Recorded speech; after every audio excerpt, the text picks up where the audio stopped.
మనకు ఇనిషియల్గా ఏదైనా కంపెనీ వాళ్ళకి కావాల్సిన ఇన్వెస్ట్మెంట్ కోసము వాళ్ళు ఫండ్స్ రైజ్ చేయడం కోసం మనకు పబ్లిక్ ఇష్యూ కోసం వస్తుంటారు. దీంట్లో 1993 బిఫోర్ మీరు చూస్తే షేర్ సర్టిఫికేట్స్ ఇష్యూ చేసేవాళ్ళు ఫండ్స్ రైజ్ చేసినప్పుడు. ఆ టైంలో ఓటీసీ మార్కెట్స్ అని మాట్లాడేవాళ్ళు అనమాట. ఆ టైంలో ఏంటంటే ఎవ్రీథింగ్ ఈజ్ త్రూ ఓటీసీ.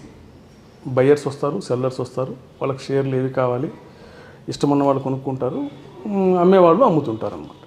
ఈ సిస్టమ్ని క్వాలిటీ, క్వాంటిటీ ఇవన్నీ తీసుకురావడం కోసమే ఎలక్ట్రానిక్ ప్లాట్ఫామ్ అని చెప్పేసి తీసుకొచ్చారు. దీంట్లో ఎక్స్చేంజెస్ని ఇంట్రడ్యూస్ చేశారు. They are intermediaries for buyer and sellers. కొనేవాళ్ళకి అమ్మేవాళ్ళకి ఇంటర్మీడియరీస్ ఎక్స్చేంజ్. వీళ్ళు కొన్నది అమ్మింది సెటిల్మెంట్ చేయడం కోసం క్లియరింగ్ మెంబర్స్ ఉంటాయి, ఎన్సీఎల్ అనేసి.